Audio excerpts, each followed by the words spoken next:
Powerhouse 78 up in this thing. You heard me? What's good, my brother? What's happening? Yo, we back in the building again, baby. Oh, yeah. You heard me? I appreciate you coming through. You know what I'm saying? sure. Want to get a shots out to the Louisiana Saints, you did. You know, Tyrann Matthews. New Orleans Thirds Saints. up to you, baby, you know. Hey, But, I'm going to keep my man. comments to myself about the Saints. Hey, man. It's the home team, baby. It's the home team. You know, if you got a other sideline team, which I do, and I ain't going to say who, but, you know. Please don't. If you have one, you know, you still got to represent your hometown. Please You don't. know, and that's Please how that don't. goes. Please I mean, you know, a lot of people don't want to do that, but that's what I do. Respect it or man. check it. Oh, I appreciate the time and opportunity again, man, to see you again, man. You're looking good, man. You got your little, you know, sportsman type thing going on over there, you know, shiny head and everything. You're looking great, man. You know, everything all Gucci on this. Oh, man. You too, brother. You too, I man. appreciate You it, too. man. You know, it look like, it look like you was preserved good. You heard me? know, yeah, most definitely. You know, they say black is beautiful. You know what Oh, I'm yeah. saying? Shit, black So, don't crack now. at the same time, you know, preserving, you know, say they come from South. South preserve things, you know. A lot of people don't understand the concept of prison. Prison preserves you. Yeah. It makes you, it all depends on how you carry yourself. It goes back to your mind state, baby. Boy. Yeah, it does. You know, it really does. You It know, really so, does. you know, I remember a couple of times, man, you know, I was just in that place, man, you know, in Orange. I don't like Orange today. If I had to go with Cincinnati Bengals, they'll be out the door. I can't stand Orange. I don't do prison stripes, you know, black and white. I don't do that, you know. I'm going to say this. I'm a red and black man, so that'll tell you who my team is. Hey. Hey, But, bro. Oh, man, I appreciate the time, bro. Last show, man, we was on a nice, good topic, bro. And, bro, I got to tell you, man, you know, you hit some key points. Thank you. And, you know, after that show, man, my mind got to pondering, wondering, and I was saying to myself, I said, you know what? Out of everything that we talked about, I need to ask him another serious question. And you probably saying in your mind, like, the way I answer this, Q, you know, you probably gonna have every answer, you know, every question gonna be a serious question. Because you giving it to me. You giving it to me how I'm expecting it. Yeah. You know what I mean? So when you was in prison, Yeah.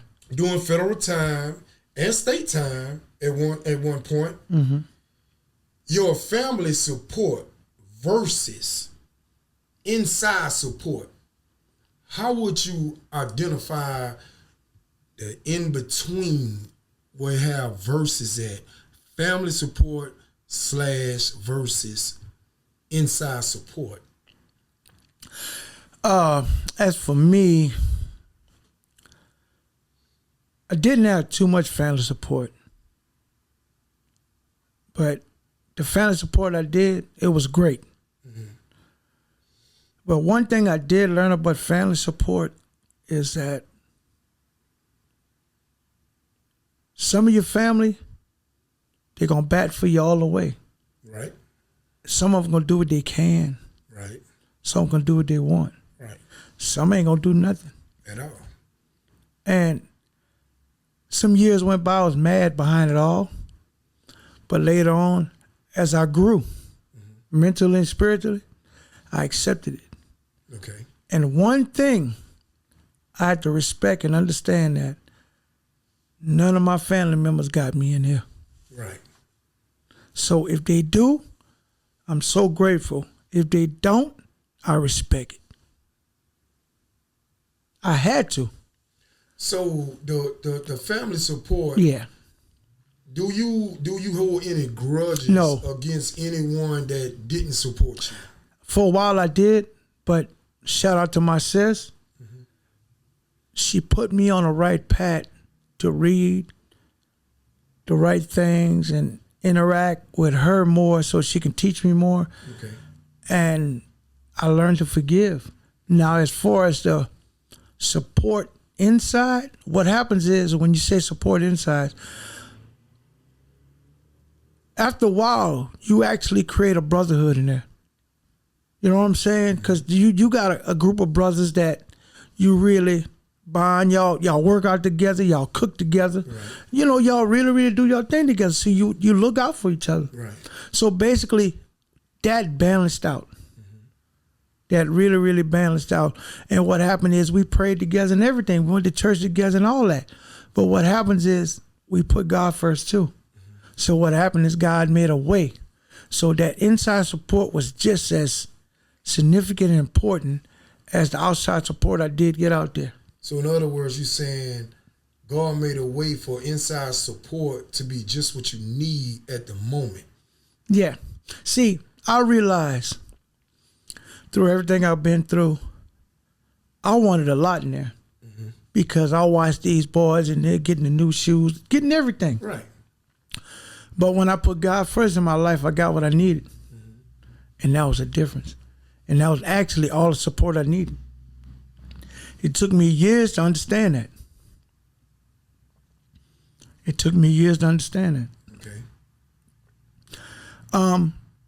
And what makes the support system harder is that so many people trying to live behind that wall like they still on the streets. Right. And they just want. And when they people can't get it for them, they get mad. But what we as people behind that wall had to understand, and some still need to, your loved ones, that's your support system out there, they still got to live out there. You know what I'm saying?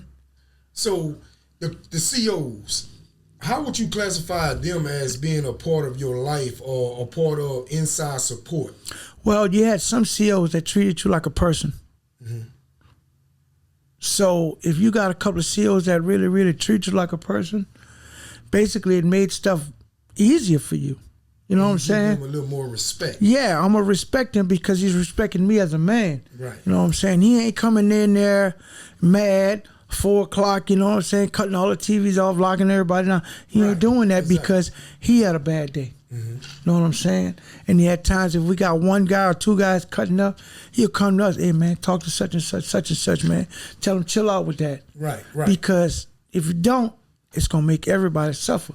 So, yes, that was, if you look at it, that's part of your support system too. Exactly. You know? Exactly.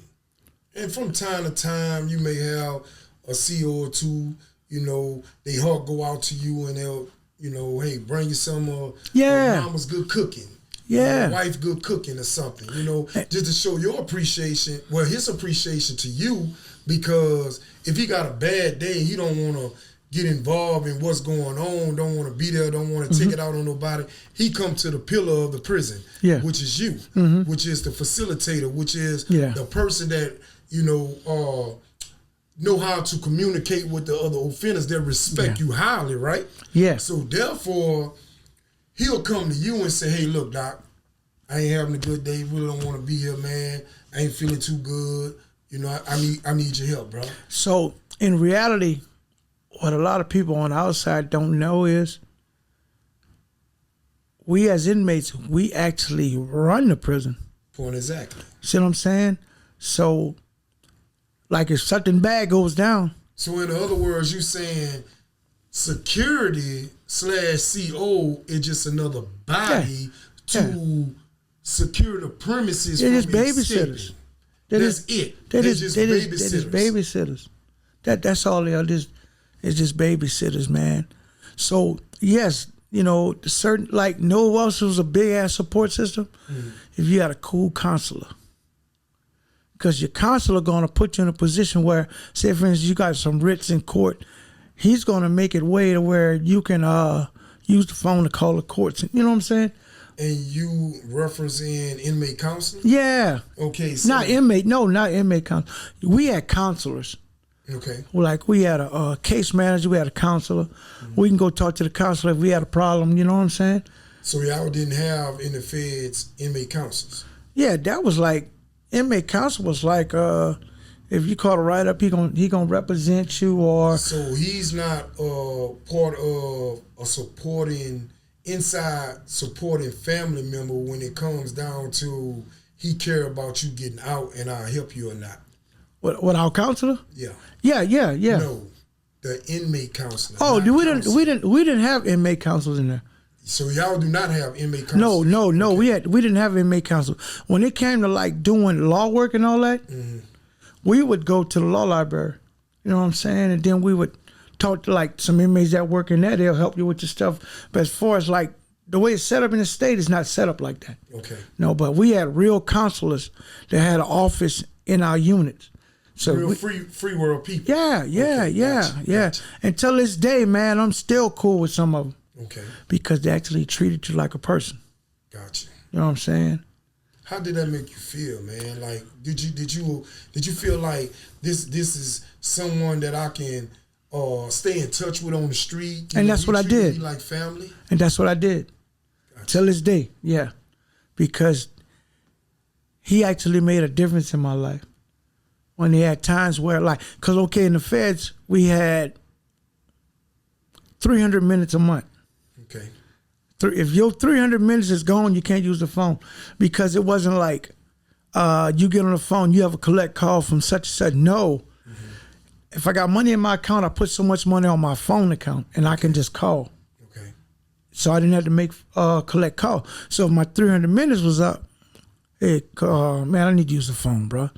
They'll let you use the phone, you know what I'm saying? If you got a good So counselor. in other words, you're saying in a time of need, dealing with security, they He's was there, there bro. for you. Yeah, he there.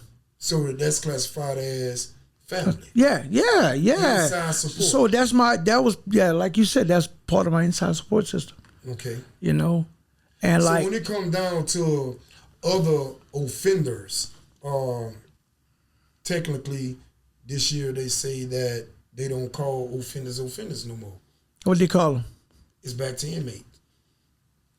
They say it's back to inmate because the parole board themselves saying that when you go up for parole and they present you as an offender, it offends them to call you an offender.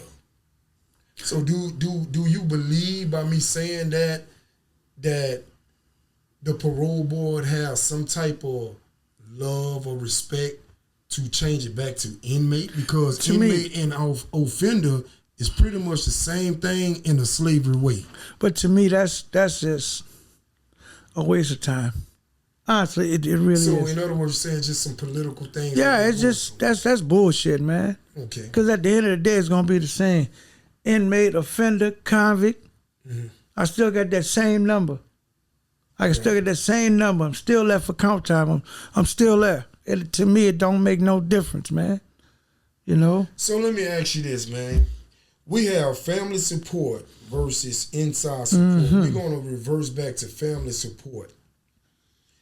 My question to you is, when you look at family support, do you look at it as in finances, what they can do for me, when they can do for me, or when they coming to see me, or, you know, when you going to answer this phone call, you know? Man, funny you say that. Out of, 11, 12 years, I think I had, I don't think I had 6 visits. Wow. 6? Yeah. My sister used to come, but my family was so far away, it didn't matter to me. You know what I'm saying? It used to hurt when I see like other people, you know, visits, but after a while, I had to accept the fact that my people wasn't equipped like that. Okay. But I had a brother, he was equipped, he can do what he want. You know what I'm saying? But I wasn't a factor. You know what I'm saying? So it didn't, after a while, it didn't bother me. And one of my main things was, man, just calling, check on my mom, you know what I'm saying? And my sister was doing a lot for my mom, so I used to find out what was going on with her through her. So like I said, man, after a while, like the visit wasn't nothing. Hey man, y'all send me something when y'all can. You know, I'm gonna get it out the mud out here. Right. So like everybody on these songs, I got out the mud. No, I got out the mud. You know what I'm saying? I had to learn Getting it how out the mud. That's unique because yeah. a lot of people, when you say get it out the mud, you know, the communities, what we trying to do here is open the eyesight of the community. you know, to give them an insight on what I call the darkness of nowhere. The darkness of nowhere is on the other side of those gates where they can't see. Okay. The darkness of nowhere is the side of we can't see out unless we choose to. That's called the brightness of somewhere. Okay. So when you said that, that kind of triggered something in me, man, because it's like when you're in the darkness of nowhere and you find somewhere to go and you only have this small supporting system, my question is, who would you rely on to say, hey, and I know your answer. I guarantee I know your answer. And if I'm wrong, you can tell me I'm wrong. But your main source, I would say your mother. As far as support system? Support system. In what way? Well, no, it wasn't. My honestly, my main support system while I was behind the walls was my sister. It was. And you said that many times. You know what I'm saying? And like, went over my head. You said that many times. You can go back to all my old Facebook posts. She would say, "Am I my brother's keeper?" You know what I'm saying? And honestly, this episode brings back a lot of memories. And you know what I'm saying? Me and my sister just got back on a good track, and I'm blessed for that through my wife too. You know what I'm saying? But she was there, man. You know what I'm saying? She broke down boundaries. She did a lot. You know what I'm saying? So I feel like right now I'm giving her flowers. Right. I'm always giving her flowers. You know what I'm saying? But what brother and sister don't get mad at each other? You know what I'm saying? That's just the way life goes. But it was her. You know what I'm saying? You know, because my mom was going through a lot. So I don't mean to cut you off. Yeah. But is your sister still living? Yeah. We're gonna play Wheel of Fortune or Triple Question. Which one you wanna play? But I'm gonna ask you this here. Come on, let's ride. If your sister was watching this show today, how would you respond in that camera to let her know exactly how I feel? How you feel? Shit, that's easy. That's a no-brainer, man. Listen, I know we've been through a lot, sis. But, man, you know, I love you. And I appreciate everything you done for me. You know what I'm saying? Everything. Baby, you done rode the wheels off. We done had our ups and downs. But, man, you my rider, man. You're my rock. I love you. You know what I'm saying? That's the way it is. One thing, man. One thing about me, bro. If I'm wrong, I'm wrong. You know what I'm saying? I'm going to admit that. You know what I'm saying? Just being a man about it. And where we go from here? You know what I'm saying? We can walk about it, we can talk about it, but where we go from here? Okay, so, do you have kids? Oh, yeah. Well, I had baby Doc. Like I said, rest in peace. Baby Doc died at 12 years old. God bless his soul. I got my daughter, Yante, you know what I'm saying? And when it come down to my daughter, when I left the streets, my daughter was in elementary school. I was blessed to come home to her graduating from college and bam, catch her wedding, yo. So speaking hypothetically, your daughter, that's your only child? Right Nah, I got more. And including the rest. If you can give them a word of encouragement to their kids in the future to prevent what we done been, what would you tell them? I want y'all to be a better parent than I was. You gotta be a better parent than I was. Know what I'm saying? But in life, we all gonna make mistakes. Right. I want to see a person in this world that don't make mistakes, but always be a better parent than the parent that made you. You know what I'm saying? As far as your parents' mistakes, you learn from them. And the first thing you're going to learn from their mistakes is don't do what he did or don't do what she did. But what would you encourage them about a support system? I would encourage them to, as far as support system, take your kids, always talk to them, don't hide nothing from them. Be there for them 100%. Give them, first of all, give them everything they need. Don't give them what they want. Because if it comes to the point you spoil them, that's going to come back and bite you in your ass. Know what I'm saying? Because if you spoil them, what's going to happen is, what's going to happen to that day when you can't spoil them? Right. You know what I'm saying? Now they're going to feel like they got to get it out the mud, like I would say. Right. But they really don't have to get it out the mud because they wasn't born with a stick in their mouth. They're already born with a spoon in their mouth, a silver one at that. So they're going to feel like, then my mama don't want to give it to my dad don't want to get it. I'm going to get it myself. And bam, they did something crazy. God forbid, you know what I'm saying? Mm-hmm. So for that action, they got a reaction. And that's what's wrong with now. So many people got actions, but they're not ready for the reactions. So let me ask you this. In your time in incarceration, have you ever had a supporting family member that passed on you while you was incarcerated? From 2006 to 2016, that's from family members to close relatives to distant relatives. 27. 27? Yeah. 27. Wow.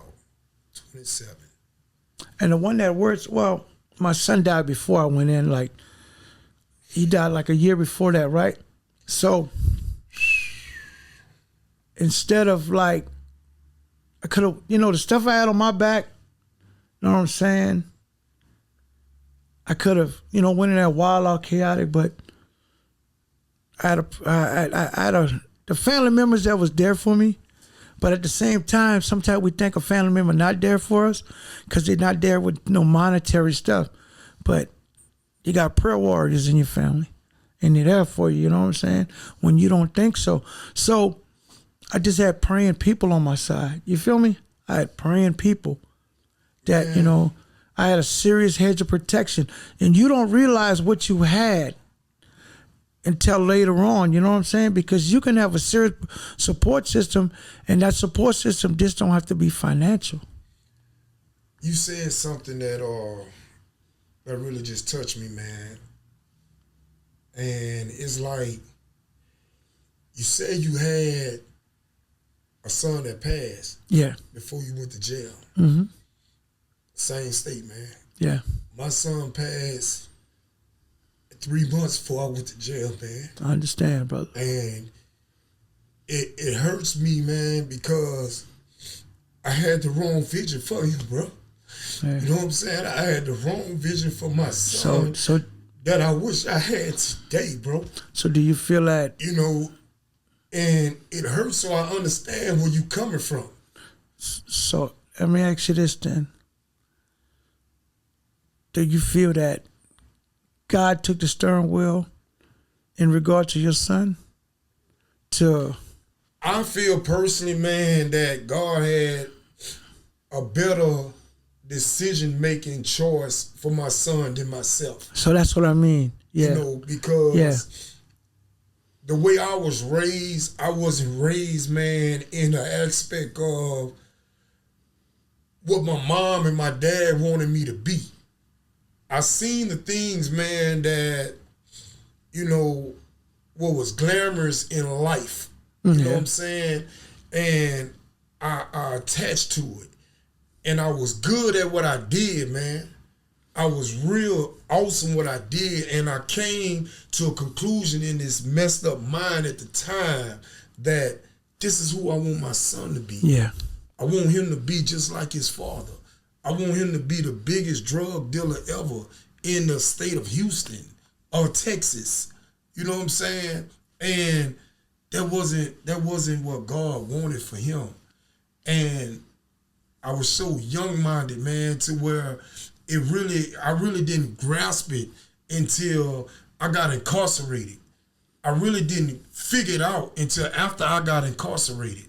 You know what I'm saying? And it's like I knew I had mom, sister, brother, everybody, that I left behind that loved me. But I knew who I loved the most at that time. Yeah. And that was my own seed that God allowed me to create.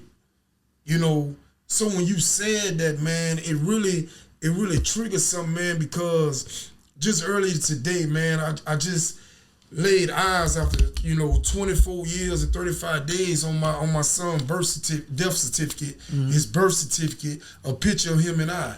You know what I'm saying? So I can understand, before you went to jail, how you felt, because it's the same thing with me. Yeah. The same exactly thing, man. And right now I don't have no other kids. I don't have none. And I love kids to death, man. And when I say death, I don't mean it in a bad way. But I really understand where you coming from with this here. Yeah. And I feel like he's my guardian angel, just like your son is your guardian angel. Man, listen. After that, bro, it used to be times where I'm sitting in the house, right? Boom. I leave, I go to the club, go out. I come home, open the studio, and I put it, like, he had a CD out, right? And I play his music, right? Dude, I'm sitting on the steps drinking, and all I can hear is, Daddy. You know what I'm saying? And it's like, it used to fuck me up, you know what I'm saying? It's like, and I just drank. But after a while, man, I just, throughout the whole process and right now, I don't know how to feel. You know what I'm saying? Sometimes I ride to work and cry. You know what I'm saying? But one thing I had to do was I had to find something therapeutic. Because if I didn't, I was going to be a time bomb. You know what I'm saying? You say, you used to ride around and cry, man. And my dad taught me this crazy stuff, what I'm about to say, that you don't cry in front of women. You a man, but when you have a serious issue at hand, there's nothing wrong to cry and let it out. No. Especially if you have that family support. Yeah. That's gonna be there for you to say it's gonna be okay. I'm praying for you. It doesn't make you less of a man. Now, later on, I'm gonna touch on this now, but later on we're gonna have to talk about it.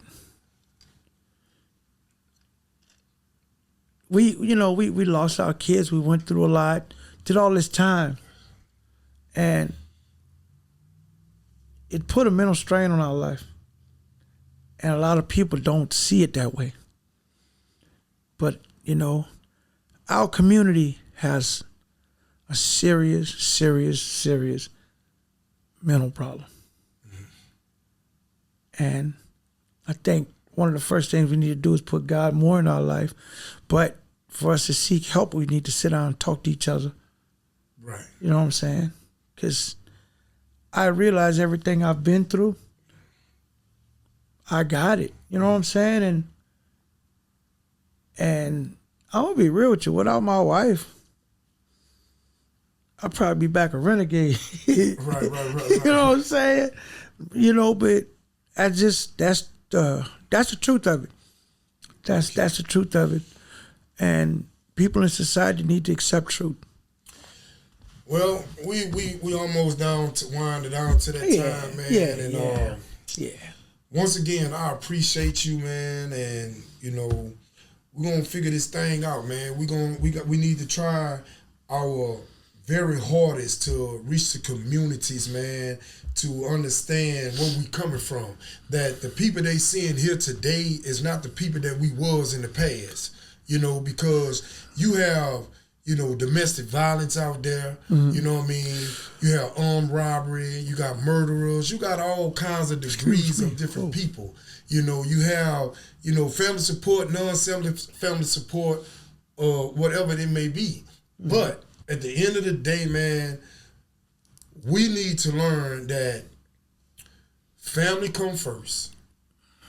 Let me reverse that. God first, my brother. God first. Then family. No. God first. Yeah. Then self. Yeah. Then family. Yeah. Because if you miss out on God first, everything else is demolished. Yeah, it's God, then self-preservation. Exactly. Gotta have that. Well, look here, brother. I'm looking at this time. It's we out of here. We out of here like last year. All the time. know what I'm I saying? appreciate you, baby. Happy New Year's again to you. You know what I'm saying? And It's all good. It's we'll all do good. this for the next time whenever you're ready. All right, peace, y'all. All the time. Love you.